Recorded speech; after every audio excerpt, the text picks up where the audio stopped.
Hey everybody, it is Friday.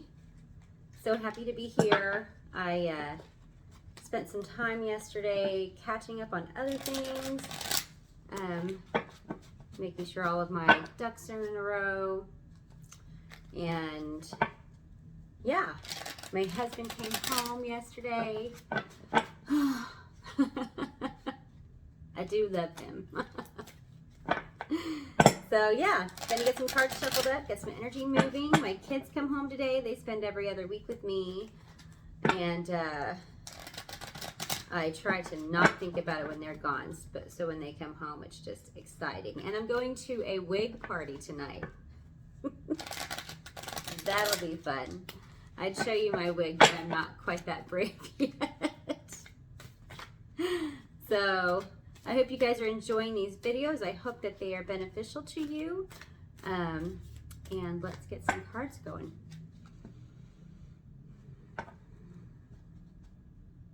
I am sitting in my bedroom today. This is actually not, it is a headboard, but I'm not on my bed. This is a little sofa that I made in here. My husband's back and we both have our desks in the living room. And so I thought I'd come in here so he doesn't have to be quiet. All right, are we ready? And I've pulled a table in here so you can see a little bit better. Maybe I'll pull these cards towards me so you can kind of see my process a little bit more. So we've got the Two of Cups today. Have a look at this Two of Cups. So we've got, I want to point out quickly that how emaciated the male figure in this image is and how voluptuous the female figure in this image is. Again, these cards all tell me different stories, but I'm getting the story right off of the bat that you have someone out there, you have a succubus. You are partnered or dating with someone who has no ability to stimulate their own energy and their own growth, and you have it in abundance, and they are sucking you dry. They need you all the time. They're asking for your help with things all the time. They feel jilted when you don't give them the energy that they want or the attention that they want and need. So let me make sure I'm getting this story really straight. So you are youthful. You have youthful energy. You have health and wellness, but you are also an empathetic person, which can be used to your advantage, but it can also be taken advantage of. I think we've talked about something like this before in a previous video, but this one specifically, we want to talk about the fact that we are meant to be whole. We're meant to be self-fulfilled. We're meant to be able to tap into our own source of energy. That's what we're meant to do as individual people. We get the opportunity to work through that in this lifetime, and sometimes we reach that and sometimes we don't. But the understanding is that how good it would be if you knew how to fill up your bucket and make yourself happy and whole, and they knew how to fill up their bucket and make themselves happy and whole, and the two of you could come together as two whole, complete people where neither of you are trying to fulfill something in one another, but you can share in your wholeness. And that's something that you're given the opportunity to do because you've worked really hard to find this space within yourself of fulfillment, of self-fulfillment, of self-love, of self-care. You've worked really hard on this for yourself. But you're in a relationship that I feel like maybe is a little bit older relationship. Maybe you've been together for a little while. And don't take that to say, oh, she's talking to the person who's been together. This could be for many people. But specifically, I think this might be a relationship bond that you've had through this growth phase. And now that you are in this growth phase and they don't want to grow, they're trying to pull you back into their old energy, pull you back into a negative mindset, into a space of lack, into a space of like, I feel self-loathing almost. So we just want to point out the very obvious imbalance here, and we have this tied here. So it's almost as if you're kind of trapped, like you're not quite sure how to get out of this without spilling. See this, the wine, the cup here, but we're going to talk about you can't get out without spilling some blood, without without a big fight or without a big break, without something. So I don't know if he's got you by like financially, or she, it could be a she, but if this person has you by the bit one way or another and you're having a hard time getting out, what we encourage you to do is trust that making a positive progressive step into the right direction for yourself, that the universe is going to provide. Just believe that. Just believe I'm getting out of this because I know I need to and it's good for me. And do understand, sometimes it takes us a few attempts to get out of a situation. We get out of it and we're not ready yet. We still have that codependency and we go back. And then you get out again, and then maybe you go back again, but you're still making some progress there. So just understand that you have youth and vitality, and this person is sucking that out of you, so you don't get to have it for yourself to enjoy. And you've worked hard on it. You should get to enjoy it. So I hope you find that space. Hold on. They're pointing at the clock in this image. There's something about time is of the essence here. For one of you or some of you out there, the universe has a plan for you, and you already know this. Not exactly has a plan, but you have the opportunity to create a new path for yourself that is well and beautiful, and you asked for this opportunity. You wanted this change. You wanted this new creation for yourself, but you are in a space where you're too scared to jump forward. And there's something in here saying that it's almost time to jump. And if you can't clear these things out of your life for yourself, you've already asked it. You've already put it into motion. And when you put something into motion, there isn't like a God that's going to go knock it over for you, but you've put it into motion. You've put that energy out there that I want change. I want to create something new. I want something different. And so something new and something different is coming for you. But sometimes in order for that to happen, the old things need to move out of the way. And that has a tendency to just happen for you.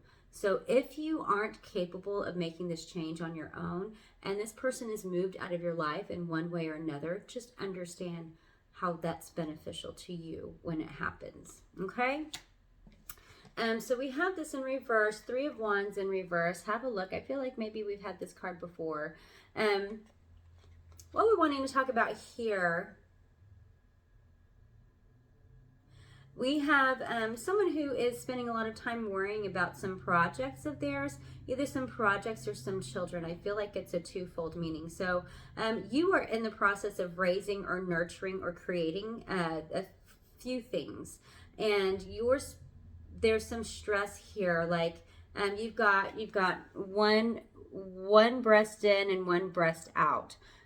So that's more saying like, I don't have enough energy to nurture these things and to nurture myself. I can't give everything. And there's this monster on your back that's kind of like your Hyde, like Dr. Jekyll and Mr. Hyde, where you feel like if these things or these children take more than you have to give, there's this snappiness to you where you get grumpy and you snap and you don't like that part of yourself. So it's like a concern. How do I give them all what they need without depleting my own resources and losing my temper? So remember, we're talking 2 things here. We're talking about projects or businesses, and we're talking about children. So let's speak to the businesses first. Choose the ones that because you are doing a few things at the same time. So on a daily basis, choose the one that needs to be priority. Focus your energy on that. Set a timer. So if you have 5 hours to work, maybe set a 2-hour timer for that one, and then the other ones can be split up in those other 3 hours. So it's just about managing your time well and trusting that this is the time that I've allotted to this one that needs the most attention, and I'm going to put a full 2 or 3 hours into this. And what doesn't happen in that amount of time is just not supposed to happen today. I have these 2 or 3 hours left that are going to go into the other projects. Okay, so shift some of that anxiety off by prioritizing and time blocking and trusting your time blocks, that when it's done, and I'm going to put it away, I'm going to bless my effort, and then I'm going to move on to the next thing. Where children are concerned, this is a different story. Where children are concerned and you feel like you don't have enough to offer, it's because you're doing too much. Children are intended to grow into adults. If we don't start training them when they're young to do these things for themselves, like making their own bed, making their own breakfast, brushing their own teeth, regulating themselves, then what do you expect to happen in their lives when they reach adulthood? Because it's the childhood where we have the time to really develop, because that's our what's the word? I can't even think of the word. Acquiring. That's the time of our life where we just acquire these skills. And I'm not saying to program robots, but teach them the things that they are ready to learn. And children gain so much confidence when you give them the independence and the freedom to do something on their own. So show them how to make their cereal and tell them, Mommy's going to sleep in the morning. This is how you do it, and have them practice it for you. And then you don't have to sleep in. Just give them the space to do it on their own. So if you wake up on time and you maybe set up a camera in the kitchen, or you want to sneak in and peek and see what they're doing, trust them to do it. Show them how, tell them how confident that they are and how proud they can be of themselves, and let them do it on their own. So any kinds of things, even like, if they're old enough to run a washing machine and measure soap, show them how to do it. And expect them to do it. Tell them these are yours. This is how this goes. These are how they're folded. Maybe watch that Marie Kondo show, the Tidying Up on Netflix or something with them. Give them responsibilities. It's time for you to start delegating, so you're not just stressing yourself out because you're giving everything you got and you don't have anything left for yourself. Okay, we have the Death card, and it was in reverse. We're talking to someone who's not ready to break a cycle yet. So I'm getting an old habit here. So we've got, I know this looks but this is the old habit. This is something that doesn't serve you anymore, and you're trying to birth something new. But you're having a really hard time letting go of this old thing and like trying to push it out of your life. It could be anything. It could be anything. It could be a habit. It is a habit of some sort. It's something recurring in your life that you can't seem to push out, but you're already starting something new and already creating something new. What we're inviting you to do is just stop focusing your energy on trying to push that out of your life, and focus energy on what you're creating, because whatever it is that you are creating is going to overshadow this other thing in your life. So spend time focusing and nurturing what it is that you're creating, and being excited about it and proud of it, and putting all of your love and attention into it, and just let the other things slip away on its own. Okay, just let it go on its own. Just focus your energy. Remember the law of attraction, where you put your energy, or where you put your attention, is where you place your energy, and that's what grows. So just focus on this new thing that you're creating, and don't worry about the old thing anymore. So I hope this reached out, and I hope this hit home with you, and I hope this blessed you, and that you have a lovely weekend. I don't know if I'll get on here this weekend or not. I'm just kind of going with the flow. So thank you for sharing this time with me.